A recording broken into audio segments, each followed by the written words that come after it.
Hi, good morning, and thank you for joining us. My name is Jessica Reynolds, and I'm the Director of the Office of Downtown Development at the Georgia Department of Community Affairs. And with me today, we have Catherine Edgemon, who is our Perry Main Street Coordinator. And this is a special webinar that I specifically talked to Catherine about doing.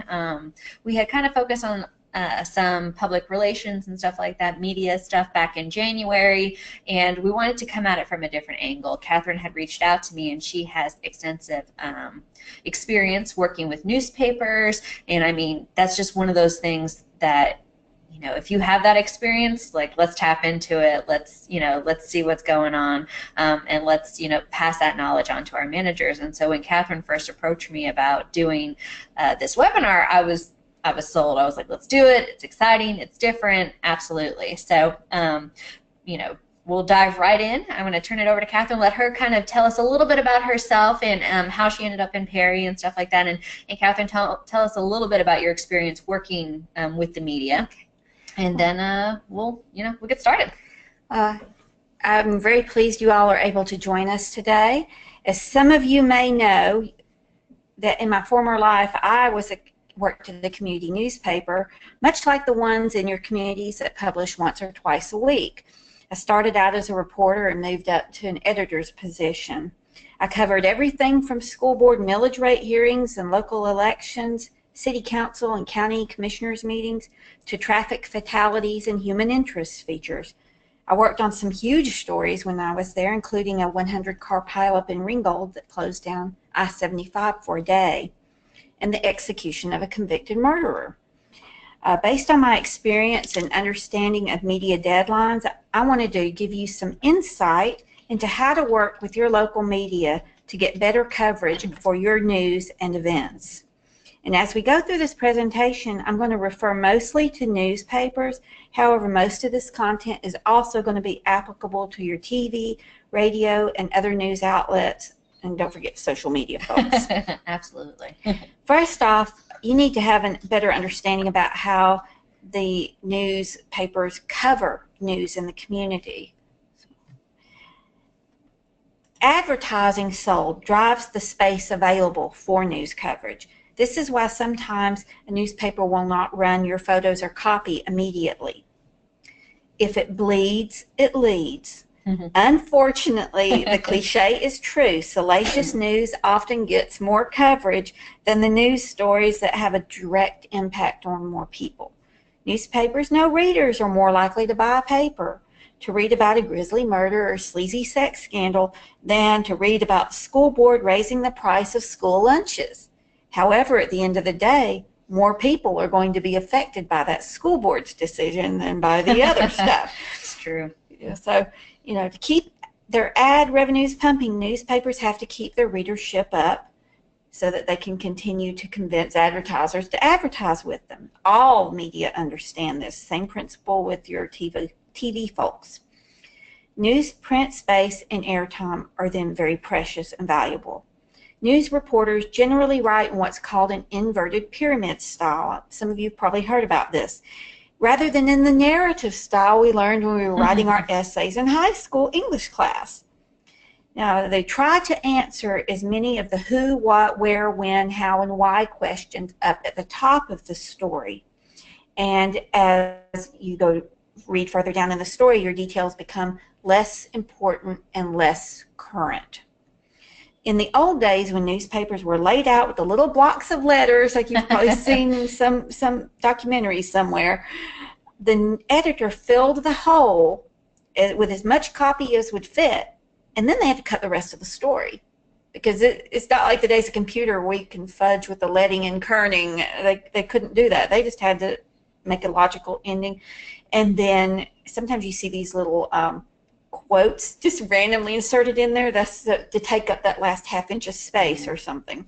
So if you understand this, then you understand why they would decide that the details need to be less important the further down you go in the story, and the information may be less current.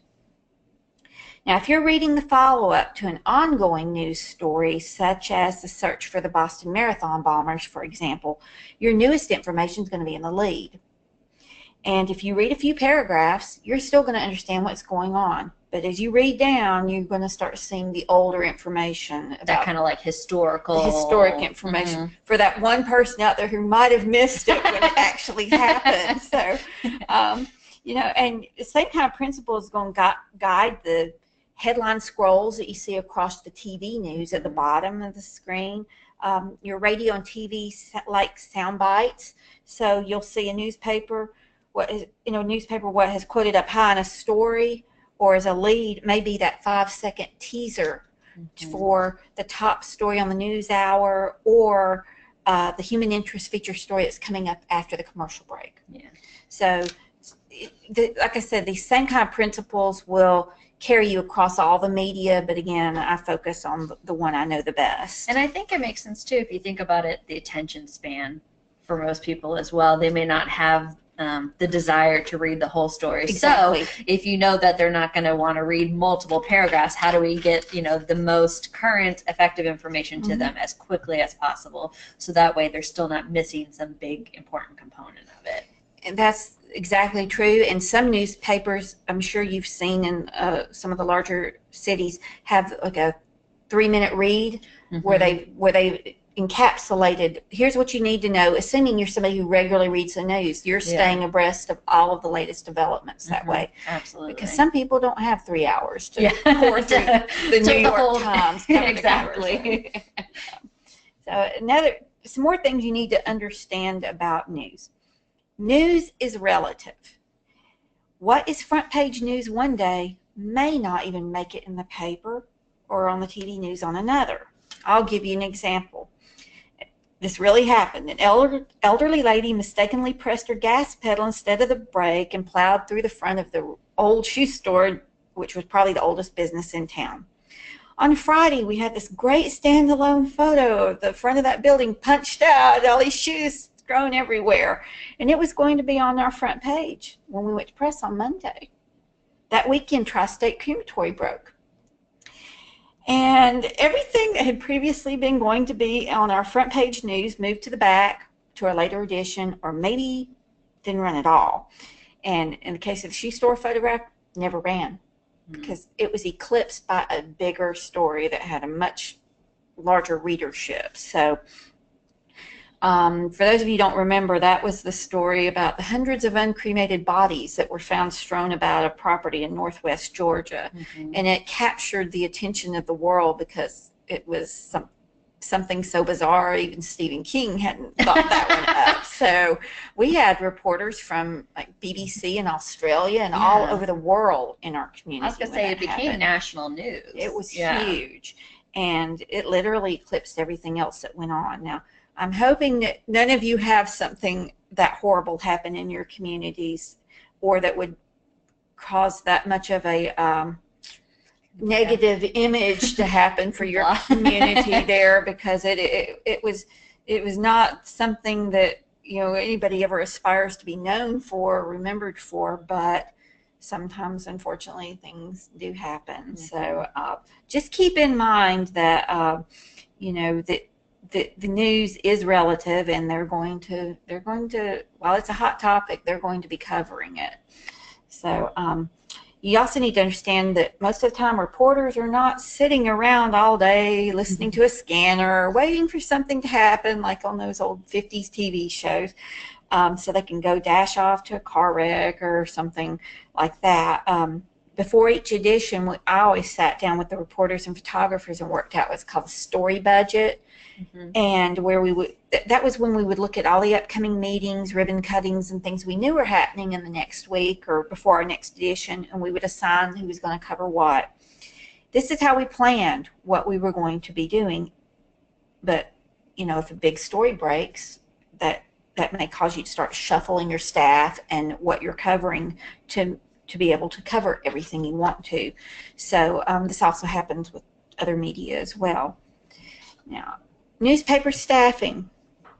Newspapers have 3 departments: advertising, circulation, which handles delivery and subscriptions, and the editorial department, which your hard news, your features, sports, photos, columnist, editorial page. These are the people you probably are going to be dealing with most of the time. You want to get to know the editor or news editor. the reporter, and the photographer. If you do races downtown or soapbox derby fundraisers, things of that nature, you may also want to get to know your sports writer. That's a good point. If you are new to your program, or if your newspaper hires a new reporter, offer to sit down with the staff to explain the program, the Main Street program, and get to know them and let them get to know you. It only takes 20-30 minutes of their time. It helps them get a better grasp of what you're doing and to get to know you and to know that you are a good source for them. Absolutely. So always remember, too, when you're telling them something off the record, just state that it is off the record. Don't assume that they know they shouldn't write something, but, because sometimes they'll ask you questions trying to understand what's really happening with something. Mm-hmm. And just so you all know, I'm sure you've already figured this out, that the story you can't print is almost always more interesting than the one you can. But, sometimes you will have to explain to them some little political nuances, mm-hmm. so that they backstory, things like that, and just make sure they understand it's off the record so that it doesn't pop up in the paper and cause you to some real heartburn later. Now, sometimes your newspaper will run what they call a tab. It's a special section tabloid. They might do one on local restaurants, senior living, graduation, back to school. Mm-hmm. Ours did one on Small Business Saturday last year. Oh, yeah. So that was awesome. And the advertising department may give advertisers an opportunity to have like a 200-word profile or a large photo, mm-hmm. or something that would be more of the editorial content, just as a little promotion for doing the advertising. In this case, you may be working with advertising and editorial staff as well. You may be even purchasing some of this advertising for your program. At larger papers, reporters are assigned specific beats such as crime, local government, and photographers will take photographs to accompany the stories. But if you're in a smaller town like I was, the newspaper has such a small staff that one reporter may be covering everything and taking most of his or her own photos. So just keep that in mind, because that will affect how well they're able to work with you and cover your news and events. Absolutely. I can imagine that would make it challenging not only on the program but also on the newspaper staffer. I mean, that's a lot of balls in the air and things that they have to juggle. Yes. So, now advertising, this was a question I've had from some people. Does advertising help you get better news coverage from your local paper? I was thinking the same thing. It might. I can't speak for your community or what's going on there, but I would say it probably isn't going to hurt you to do it, because it may help you to build a better rapport with that paper. And while it's no guarantee that everything you want to run is going to run, or they're going to cover everything that you want them to cover, when I was an editor, I went the extra mile for a source who was a reliable news source for information, who returned my calls promptly, and who was trying to work with our paper continuously. So if I had to choose between two things to cover, and I've got this ribbon cutting over here that's hosted by a group that has never started anything on time. It's always 30 minutes late, and then I need to be somewhere in 30 minutes after that to cover something else that I absolutely cannot miss. I'm probably going to opt for the thing that I know I cannot miss. But if you're somebody who advertised with us, or you're somebody who we had a good relationship with, like say the chamber, for example, we would try to make every effort to get to that ribbon cutting too. So makes sense. So just keep this in mind, and always keep in mind too that your newspaper has a deadline. And like I was talking about the people who start things 30 minutes late, respect their time, because you could cause them to miss something else they need to be covering. So try to be respectful of that. Absolutely. As much as possible. So now, again, a lot of your communities probably have these small papers like the one that I worked at. So that staff is going to be spread pretty thinly. To ensure your news is covered, provide that information to the media. Supply them with story ideas that are not time sensitive. Sometimes a story or interview falls through, and it happened to me many a time. and the reporter is scrambling to find a news story to fill that deadline. This doesn't happen as often with radio and TV because, if nothing else, they'll go out and do one of those man-on-the-street interviews. But this could be a golden opportunity for you with your newspaper, because when you build that rapport with your editor and your reporter, they know they can call on you for story ideas. So make a list of general feature story ideas. That florist who's been in business for 50 years, the downtown shop owner who teaches adult literacy classes and has helped 300 people get their GEDs, or the local theater manager who dresses up as a princess to visit the childhood cancer patients on the weekends at the hospital. It's not just about promoting your downtown and your businesses. You're promoting your people in your downtown. You're promoting Main Street's message. So it's a great opportunity. So one of the best things you can do, besides giving them ideas like this, is to help them by writing your own news releases. If a reporter has to make only one phone call to get a quotation or something to add to a news release to jazz it up a little bit and have it ready to roll, rather than having to do all of the legwork themselves for that story, your information is more likely to publish or air. You could even consider having a regular column in your paper if they've got the space for it.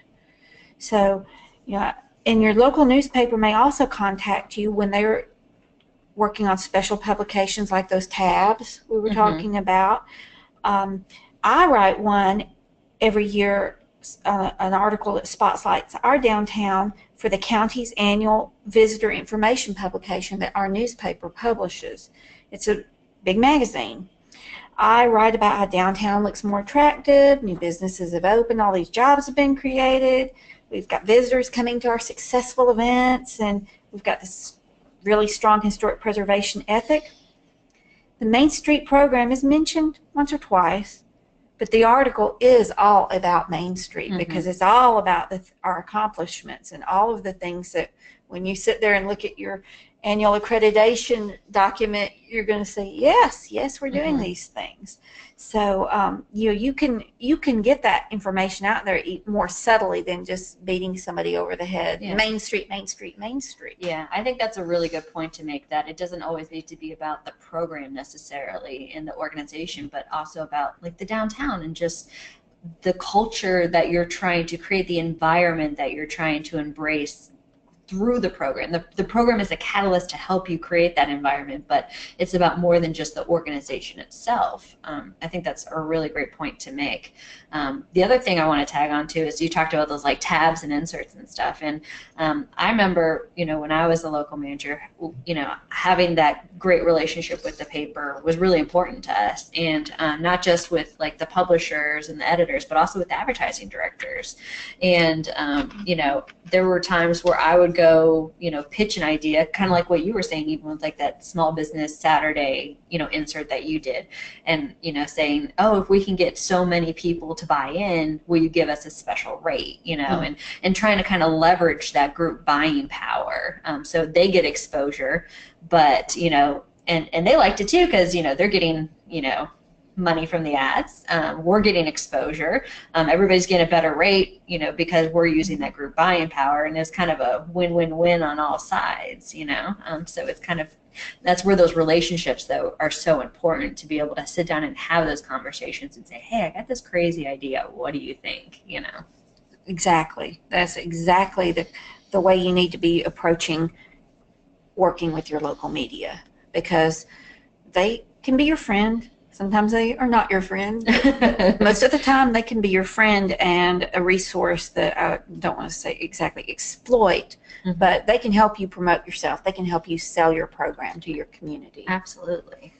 Now, speaking of special sections, a lot of papers have what they call review and forecast, or progress. It's a special edition where they contact the schools, the government, and any of the major institutions in the community to ask about their major accomplishments for the last year and what is on the horizon for the next year.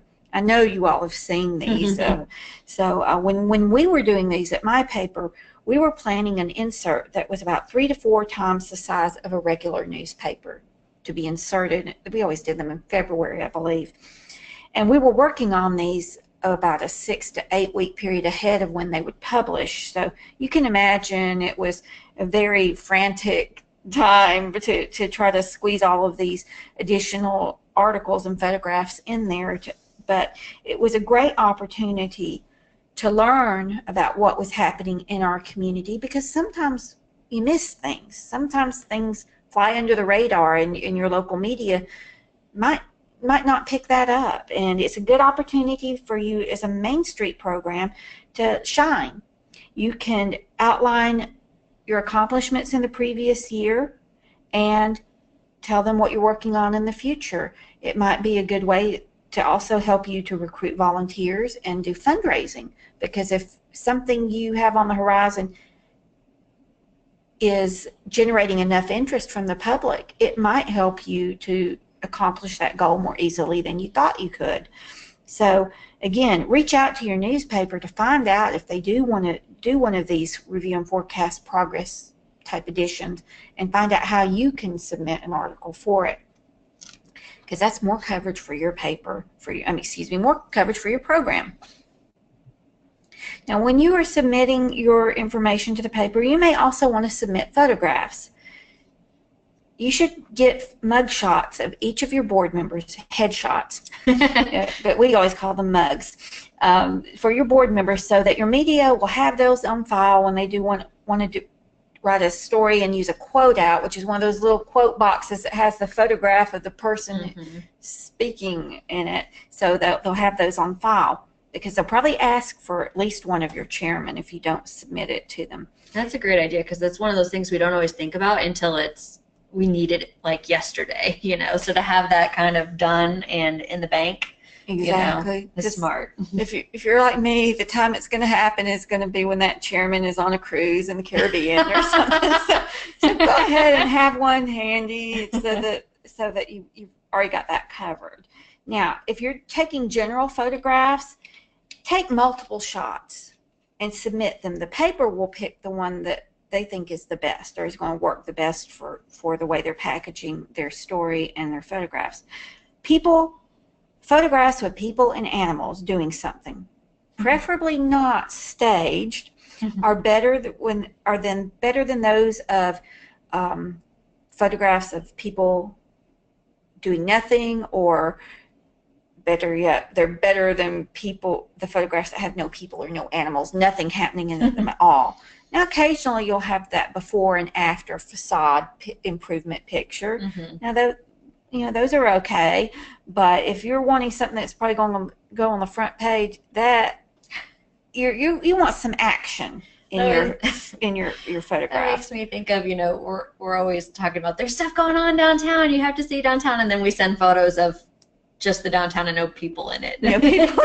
It's kind of counterintuitive to the message we're trying to send. Exactly. You don't want somebody thinks the only thing's missing in this photograph is the tumbleweed blowing down the street. No, you want to show a vibrant downtown. So keep that in mind.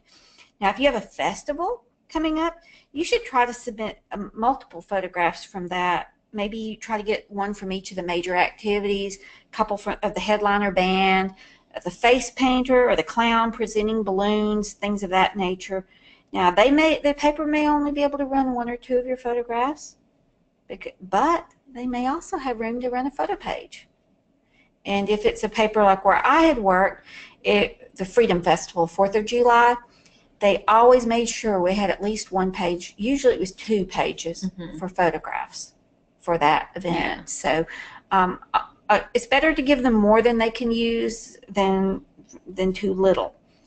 What would you do, Catherine, or what would you suggest if someone, I think if you have an event that's an annual event, you can obviously use previous year photos to promote the upcoming year. You can. But what would you do if it's an event you're creating and you don't really have anything to pull from? Like, do we just not send photos in that case, or do we maybe reach out to somebody and see if the band has some stock photos or something? You could do that. We've done that before, where it's an event where we don't really have or the photographs that we had from the previous year were just not going to work for the paper.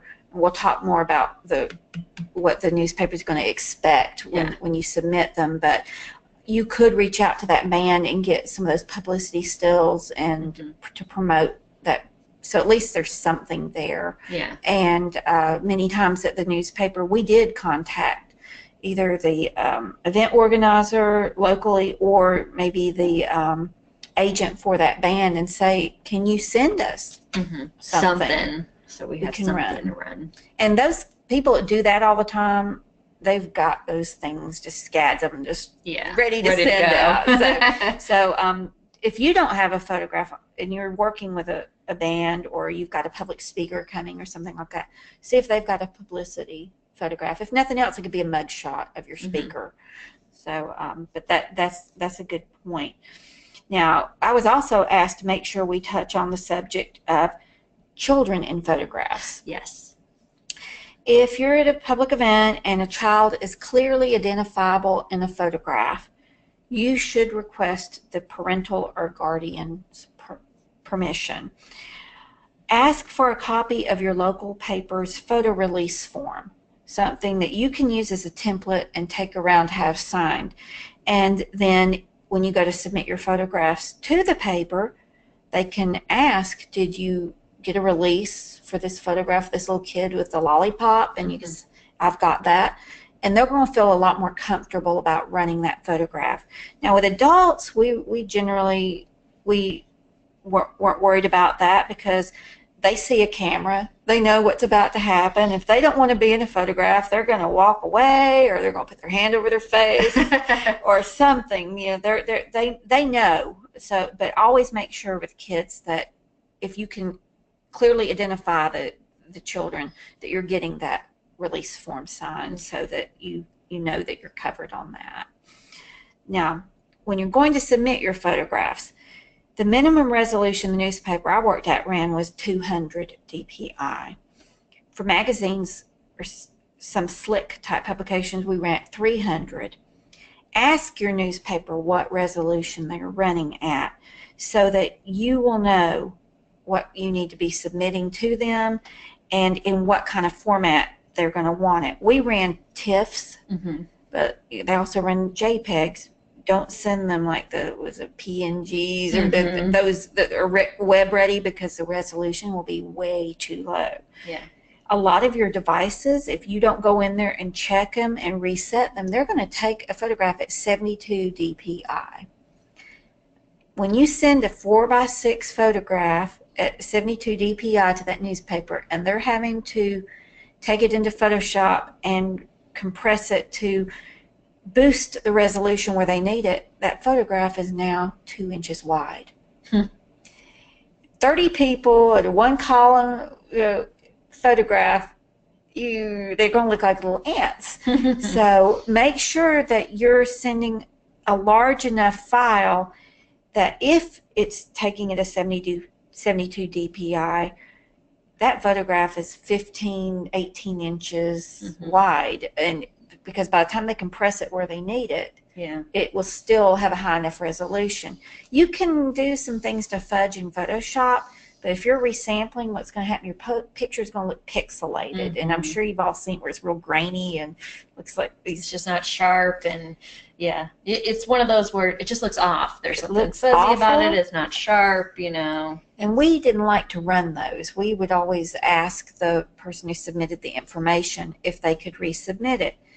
And if you are more old school, you could always submit your printed photographs, and they can scan them there at the resolution they're going to need, and it won't even be an issue. But I don't remember the last time any of us went to the store with some film to get some prints made, but that is always an option. And don't forget that your newspaper is going to crop your photograph, because if it's not a tight shot, they're going to crop it because that space is valuable.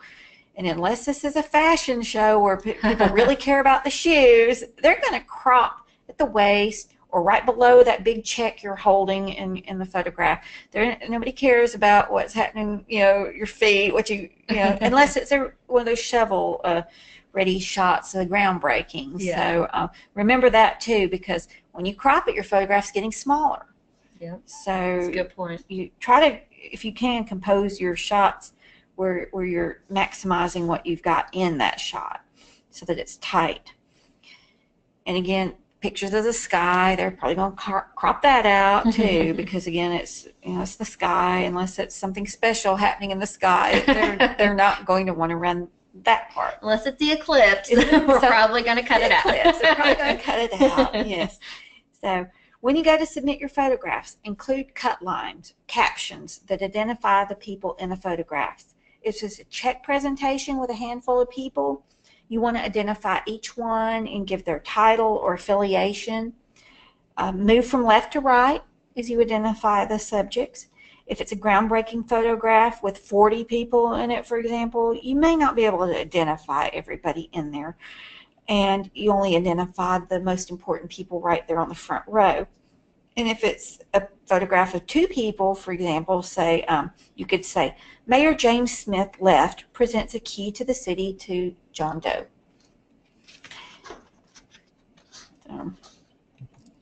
Always make sure if you're doing a standalone photo, which sometimes you will, like a ribbon cutting potentially, you're including that who, what, where, when, how, why information too, because they're going to need to understand what is happening in that photograph.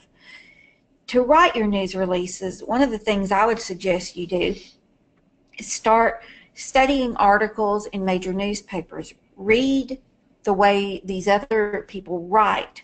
Note that the paragraphs are usually 1 or 2 sentences. The sentence lengths often vary, longer and shorter, so you have a rhythm. And the verbs should be action verbs whenever possible, such as the Planning Commission's new policies hammer home the message that stormwater regulations will be enforced. Hammer home. You know, that's a very good visual image. That's going to draw people into that story. Right, as a reporter writes, avoid those passive verbs and sentence structures.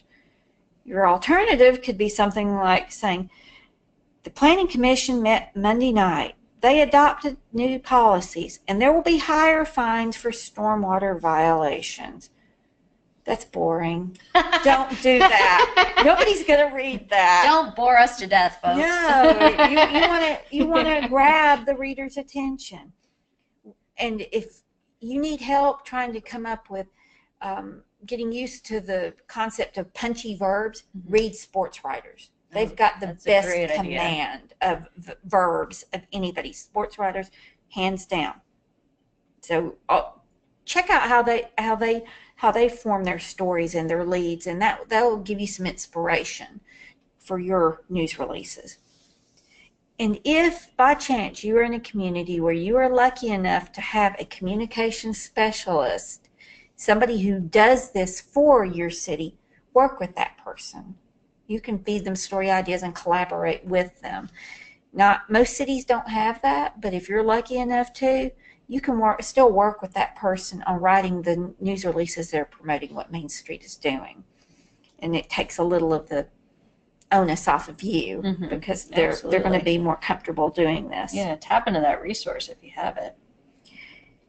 Remember when you're writing a news release to be detached and objective.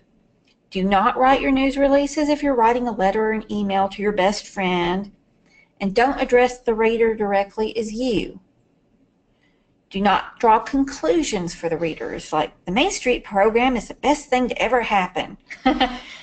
Even though we think it. Even though we know it's true. If you're writing a guest editorial, you can do things like that there because it's the editorial page. But if you're writing a news release, if you're going to have a statement like that in there, you want to attribute it to the person who's saying it. The mayor said, well, okay, that's okay. The mayor can say that because, but don't write it as if the reporter is drawing that conclusion.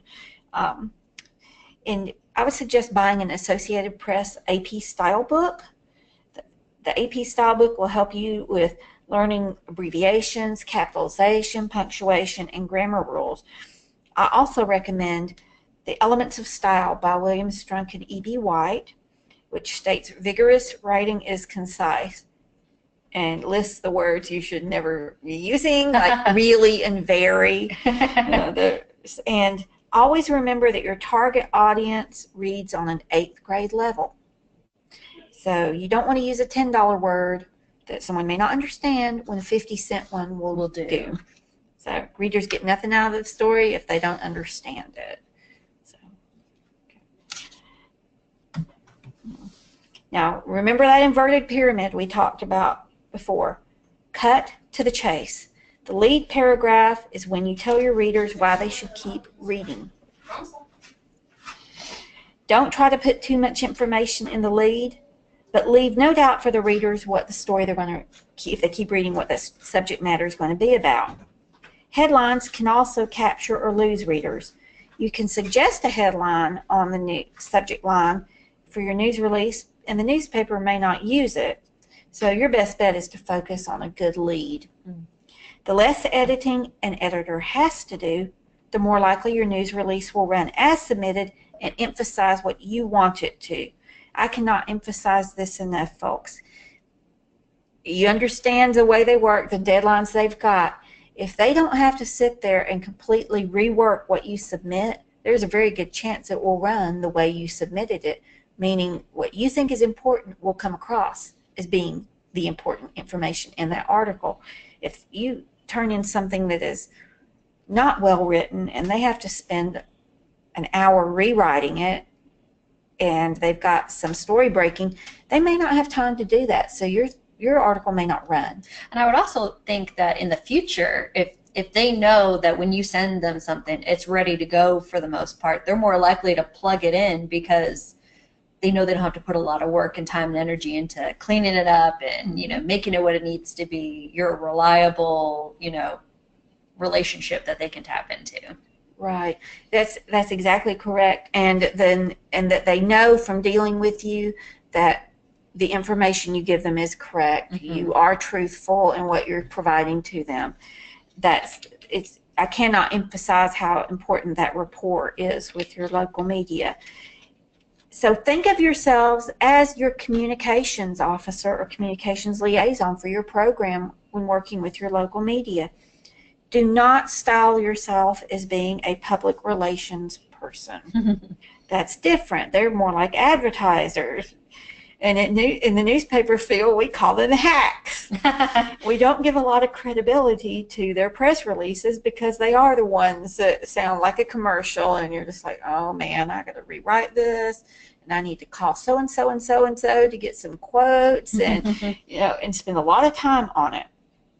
So, as I said, think of yourself as that communications officer. Use facts. And if you say something is the best or a huge success, you need to attribute it to someone and explain why you say that. This is your best chance to communicate your message rather than hoping a reporter who's asked to follow up with you to write a news story from your release is going to figure it out themselves. So, statements that make the reader feel something, visualize something, or understand why something is important need to be up high in the story. And additional ones can be sprinkled throughout the story to give it flavor. So these are your quotes. Your quotations are the flavor of your news release. Now, groups like the DAR, UDC, your Methodist Women's Church League, they are notorious for submitting articles that have at the end, a good time was had by all. I kid you not, we got this all the time. Did you ask everybody there? How do you know that? So it's probably not going to make the cut. No, I always immediately took that out. So don't put that in there. You are much better served to say something like, so many children wanted to go through the haunted house that we had to keep it open an extra hour for everybody to go through, quoting Main Street Chairman John Doe. Mm-hmm. And from that, readers will infer, that was an awesome event. I bet everybody there had a great time. And you didn't have to use... And you didn't have to say, a good time was had by all. So, again, that also is emphasizing, too, when you're stressing how, for example, that haunted house scenario, that's a successful Main Street program. Mm-hmm. So choose your quotations carefully, because that will help to bolster your image with the public. And I'm going to go through some sample news releases here in a moment. So when you're getting ready to submit your releases, always remember to include your name, title, phone number, and email address in case they have any follow-up questions at the newspaper or TV. Try to get good quotations from your local folks to keep those news releases from being dry. And if you're submitting a release about an award or designation, for example, they may contact you or the mayor or somebody with your organization for a statement anyway to jazz it up. Don't feel that you have to put a comment from every single board member or person who's at a meeting or is on the committee for something, especially if 10 people say the exact same thing, because they're not going to run that. They're going to pick the best one and cut the rest probably. Remember, and then say 9 other people echoed the sentiments. That's probably what will happen to save that space, because you've got to remember to make your words count. And on second reference in a cut line or article, refer to individuals by their last names. You say something like, John Doe said he was pleased his business was selected as Business of the Month. Doe said he opened the store 15 years ago, blah, blah, blah. And if you have multiple people in your article with the same last name, such as a husband and wife, you can say Mr. Doe, Mrs. Doe. If it's people that happen to have the same last name but are no relation, you could say John Smith and James Smith, no relation to John, to the other Smith, because sometimes that does happen in your communities. Now let's look at some examples I'm going to give you to use as templates to write your own releases.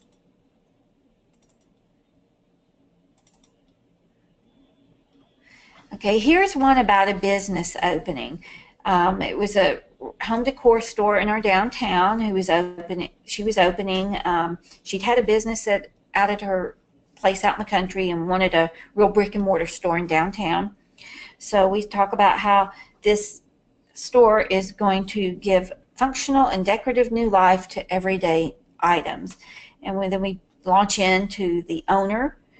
So you got the who, the what, it's the decor business, it's how long she's been in this business, you've got when, what they do, and then up high, the third paragraph, you've got a statement from her. So you already know in the first 3 paragraphs what this article is going to be about. And if it has caught your interest, you're going to keep reading it. So we go on down through here and talk about what they do, their history. And at the bottom, we get down here, with the information about exactly where the store is located, the phone number, website, hours of operation, that kind of information. So this is a great thing to do to promote new businesses when they come to your town. Excuse me. And I have also included in here a list of the questions to ask. It should be at the back of this file to help you to write a news release like this, so you can help promote your new businesses. And with this one in particular, she said she got so many people who came into her store who said they saw our little news release we'd submitted in the local paper and wanted to check her business out, and were really excited to know she was there. And they might not have seen her, or might not, if they hadn't driven down that street, might not have found her for a couple of months. So that's one great way to promote what's happening in your downtown is a little new business news release. Another thing you'll do is an event notice. For example, your annual Halloween event. So here's one I had submitted, and I added, since we'd already been doing these a couple of years, that we were adding a costume contest. That was the new thing we were adding to our sweets and treats that year. And so then you see here in the second paragraph who, what, where, when, exactly what's happening with that. And then because it's the new thing, it's the costume contest. And then as you keep reading on down, you see more about the details of the contest, the age categories, and so forth. And a website link for where they can get more information about it. So this is a very minimal, basic announcement that your newspaper could insert in a community calendar. So, you can use this kind of thing for any number of events, and you can expand it by inserting quotations from your mayor or board members. If it's something like, for example, in Perry, we have a buzzer drop that our Arts Commission does downtown, and they heavily promote that, and I've written some news releases for that in the past. So I think it's nice to show here too that they don't always have to be like a whole dissertation, Yeah. I mean, it can just be, hey, this is what's up, this is what's going on, especially if you know that they're most likely to do a follow-up story on something, and they're going to want to go a little bit more in depth and ask questions and kind of, but this is just a great way to say, hey, this is out there, put it on your horizon. Exactly. And some things they just flat out don't need that, because this is pretty cut and dry what this is. Whereas if you were proposing a community improvement district in your downtown, no, that's going to be a little bit more. You're going to go in depth, because you've got to try to win support for that, or at least get people interested enough that they would show up at the meeting to ask questions and learn more about that. Absolutely. So the tact you take will differ depending on what the subject matter is that you're putting out there.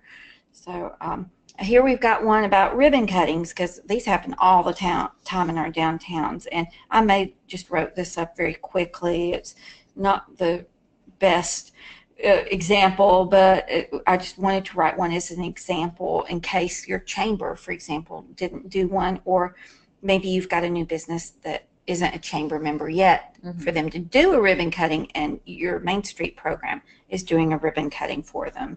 So you're talking about the ribbon cutting, the owner, what the business does. Oh, look at this up high. I couldn't have opened my business without that loan I got through the DDA. Well, hey, that's really important. That shows how important our DDA is to our community, how integral it is in making economic development happen. So obviously that's the most important statement you can put up high in your story. And not only that, people are going to read that, oh, how can I get one of those? And they're going to call you and say, well, how did he get that? What is that? I want to know more about that. Can it help me? And again, don't forget to include your basic information of the address, phone, email, hours, website, and that kind of information. Okay, another kind of news release you may be preparing is something application window for grant programs you're having. We have a Boost program in Perry, modeled heavily on our inspiration in Milledgeville, where the people were very generous there with us to help us get ours started. But you'll see here is our 4th round of Boost grants, and we're talking about how we're going to accept the applications, who's doing it, when the deadlines are, because that's the most important information people need to know, is what it is and when it's going to, the deadline is going to be, and where they can get that application. And you'll see as you scroll down now, you can see more about what projects or equipment would be eligible for those grant applications, what's ineligible as an expense, and how the program is funded. So that's the less important information we're talking about. The most current, most important thing, the hook that will keep people reading the article is what you're putting up top, and you can see that clearly with this article. And when you look down here at our photograph, here's a picture we had taken at another Boost round that, we were talking about if you don't have some old photos, well, we submitted an old photo to show this happened in our last round. And again, it's got the date because this is an older photograph, and who's in the photograph is identified in their affiliation and what's happening there. So it was you can see they got a grant here to buy a business point of sale system. So anyway, it's got that basic who, what, where, when, how, why in that cut line as well. And sometimes you'll write a news release about receiving an award. Oh, and then here's one, when Perry was designated as a Main Street community. And sometimes you'll be lucky enough that DCA will send you a form news release, and you can go in and start inserting quotes, just sprinkling them out throughout your story to jazz it up a little bit. And then you've got don't forget at the bottom to include your information so they know how to reach out to you to learn more about this program, this award. Mm-hmm. And again, we've got a cut line here with all that information that you all know you want to include in your cut lines. So, and those are those questions I was telling you I would provide to help you to write a news release to promote your new businesses. Mm-hmm. And we'll include a link for this document in the description section of our YouTube channel. So if you guys are looking for it, that's where you're going to want to find it. If any of you in the future have any questions about how you write a news release or what's the best way to approach a topic that you know you need to get out there, but you're not quite sure what the best angle is for approaching it, I would be glad to talk with you. Feel free to call me or email me, and I'll be glad to give you some pointers to help you, because I realize there are not a lot of us that have the background I do out there. I'm just very fortunate that I do, and that this, though, is something we all need to work on, because we do need to be the communications specialist or communications liaison for our programs. Yeah, and if it, the reality is, if we're not doing it for ourselves, most people aren't going to do it for us. So with that in mind, I think it's important to know, how do we do it effectively? How do we make sure our time is being managed, in a positive way, and let's do it right the first time versus having to go back and redo it and resend more photos or quotes or whatever. Mm-hmm. So I think this is great, because the more information we can give them, and that way the newspaper functions easier, we function easier as a program, as an organization, and just kind of benefits everybody. And don't forget that you need to work on building a good rapport with your local media folks, because when they know they can call you when that story falls through, they will call you before they call somebody else. Absolutely. So it's I mean, I remember getting those calls. I'm sure you still get those calls now. But we are those people that we always kind of have something going on. We've always got, whether it's an event coming up, or we just gave out a facade grant, or we have new business coming to town. There's always something happening downtown. So we want to have, like you said, those good relationships, so people feel like they can reach out to us and rely on us for some fun stuff. Well, thank you so much, Catherine. We've got Catherine's contact information up here for you guys if you want to follow up with her directly, have any questions, and we appreciate your time and your expertise. Thank you. All right, we will see you guys next time.